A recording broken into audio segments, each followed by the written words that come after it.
In this video, stay tuned because I'm going to show you how to get through a shutdown in your communication with you and your boo thing.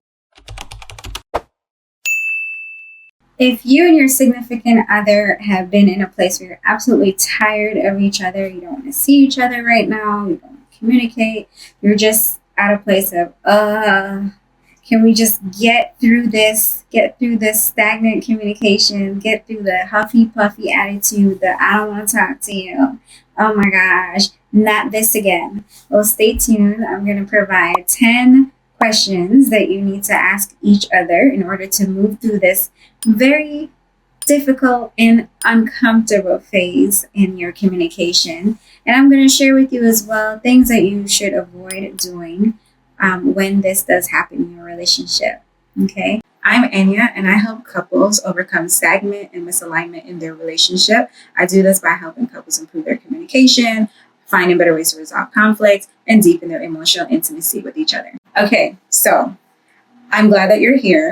And if you haven't already, please subscribe to my channel so you can get more important details just like this sent to your inbox and notifications, okay? So when you're at a place in your relationship where you're annoyed at each other in great depth to the point where you guys are questioning the value of the relationship, when you're at a point in your relationship where you just don't have any other choice, you don't know what else to do with the communication, it's always the same old all the time, here we go again type of feeling and attitude, when you're at a place in your relationship where you just don't know what else to do, you don't know what else to say, you don't know what else to be, you don't know what else to help y'all get through this difficult time. First, you have to both commit that you're ready to communicate differently. I want to stress that a good relationship is meant to stretch you, not break you. Now, please know the difference. If you're in a relationship where you feel absolutely broken, that is not the relationship to be in. But if you're in a relationship that is stretching you and pulling something out of you to be a better person, to be able to share your feelings more, be more vulnerable, and it's like, oh, this is so uncomfortable, I don't really want to do this, but your partner needs that, then that is okay. You're going to have to go through a place of discomfort in order for you to be in a place where you can absolutely love this person unconditionally, no matter what. You can get through this with great detail. I'm going to show you how. If you are in that stage of your relationship, and these are some of the things that happen when you communicate sometimes, like shut down, no talking, nothing comes through, is a big block that's up, then you're more than likely in a relationship that has an avoidant style of communicating. Now, I would strongly recommend that you both read this book called Attached, where it goes through the 4 different attachment styles, and they are secure, which is the one that everyone should strive to be in. There is anxious, preoccupied, and dismissing avoidance, as well as fearful avoidance. While you go through that book and understand the different styles of attachment in a relationship, now it's best for you to identify which one are you, right?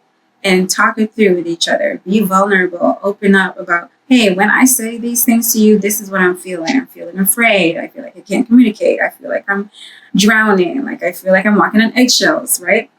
Share your reaction when you get to a place where you know you're going to shut down based on what your partner has said to you and how they make you feel. Express why you do the things that you do.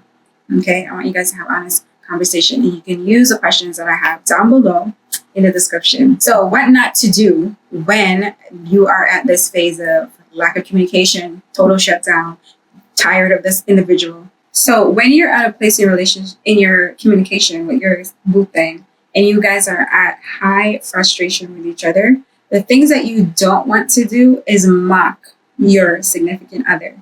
No.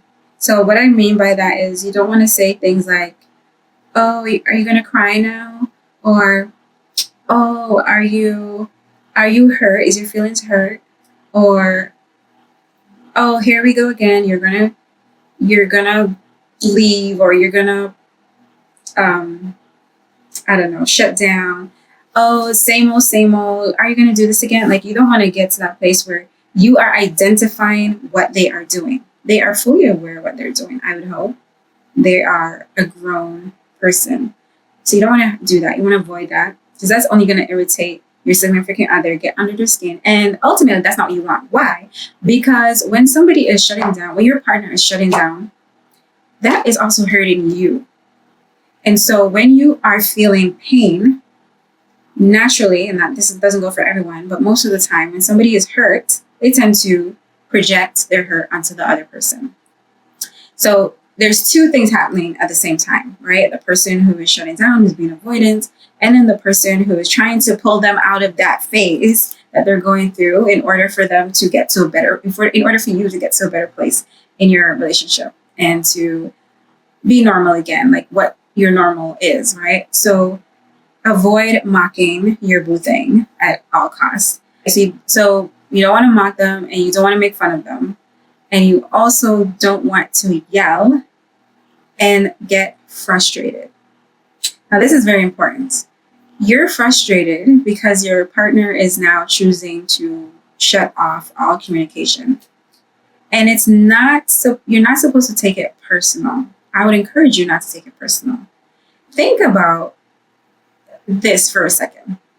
That the possibility that your significant other is actually so overwhelmed with what they're feeling that they're not even capable and able to process it for themselves. So they shut down.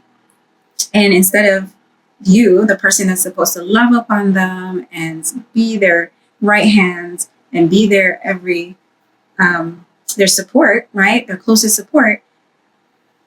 When you yell and you show your frustration based on their behavior, it only pushes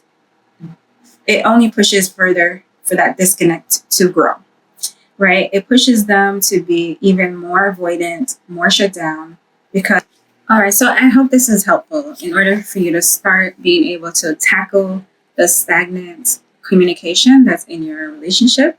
And you can start by using the 10 questions that I have down below in the comment section. I'll probably add a few more, but save them somewhere in your phone for the next time you have an outbreak.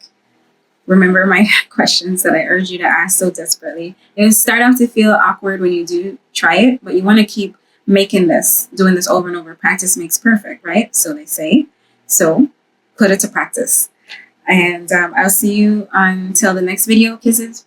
If you have any questions, feel free to reach out to me. I'd love to assist you to improve your relationship so you can have better connection, deeper understanding in your home. Okay? Kisses. Until my next video.